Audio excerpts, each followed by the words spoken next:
আসসালামু আলাইকুম, চলে আইসি আমনিগুলো গিয়ে বরিশালের একসের মজার আরও একটা খাউন লইয়ে। গ্রামের মানুষের তো এটার নাম শুনলেই অজ্ঞান হয়ে যায়, তবে শহরের মানুষ মনে হয় এটা খাইছে বললে মনে হয় না। তো যাই হোক, যারা দেখতেছেন সবাই এক ফির হইলেও কিন্তু জীবনে এটা বানাইবেন। আইজ আমনে কলা পাতায় নারকেল আর চিংড়ি মাছের পাতুরি বানাই দেখামু। এর লগে লইছি এ জায়গায় 300 গ্রাম চিংড়ি মাছ, কুচা চিংড়ি লইতে পারেন, হরিণা চিংড়ি লইতে পারেন। লইছি একটা ছোটো নাহলডারে কোরাইয়ে আমি ব্লেন্ড করে লইছি, আর চিংড়ি মাছটারও থেতলাইয়ে লইছি এক ফির ব্লেন্ড করে। লগে স্বাদ মতো লবণ, 1 চামচ মরিচের গুঁড়া, 1/2 চামচ হলুদের গুঁড়া, 5টা কাঁচামরিচ চিররা, 1/4 কাপ পেঁয়াজ কুচি আর 2 টেবিল চামচ সয়াবিন তেল, আরও দিয়ে দিলাম একটা রসুন কুচি। এখন মুই একটু আইতে ভালো করে মাইকেলম।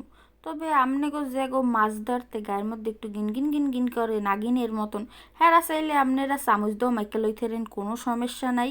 তবে মাহার পর ভালো করে অনেকগুলো কলা পাতা দিয়ে হেয়ার উপরে এরম ডাইলে দেবেন।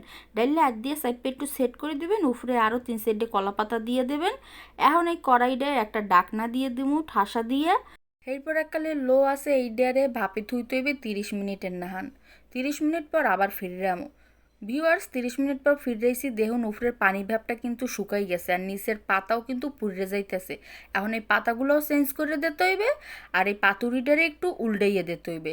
এর লগে মুই উফরির দিয়ে আবারও কাঁচা পাতা দিয়ে এটারে উল্টামো, পাতিলটা ধরে এককালে উল্টাই দিছি। দেখেন পাতুরিটা নিচে চলে আইছে। আর একটা কথা, খালি পাতার উপরে না, পাতার উপরে একটা ডাকনা দিয়ে লইবেন। হেটা দিয়ে আবার রাতের উপরে সুপারম্যানের না হান উল্টাইতে যাইয়েন না, হেলকেলো মাত গরমে জ্বললে যাইতে আরে। এখন মুই পোড়া পাতাগুলো সরাই দিছি, আবারও কিছু কাঁচা পাতা দিয়ে দিলাম, আর এই পাতুরিটারে আস্তে করে ডাকনার দিয়ে নামাইয়ে বওয়াই দিছি। এখন উফরির দিয়ে আরও 3-4টা পাতা দিয়ে ডাকনা দিয়ে আবারও ঠাসা দিয়ে 30 মিনিটের মতন এটারে আবারও ভাপে বানাইয়ে লইতে হইবে। ভিউয়ার্স, 30 মিনিট পর ফিরে আইছি, দেখেন মোর পাতুরি রেডি, এককালে করকরা হইয়ে গেছে। এখন মুই এটারে বাইঙ্গা বাইঙ্গে না কাইট দিয়া এরপরে ভাগ ভাগ করে সার্ভ করবো।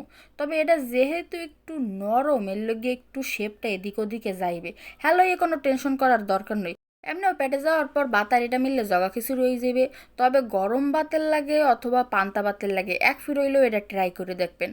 তবে কেউ কেউ কইবে আগে দর্শনদারি হেরপর হইলো গুণ বিচারি, হ্যাঁ লগে কইতেছি এক ফির হইলো বাসায় এটা বানাইবেন, ইনশাল্লাহ পছন্দ না হইয়ে যাইবেই না। তো জলদি জলদি বাসায় বানান আর মগো জানান। আল্লাহ হাফেজ।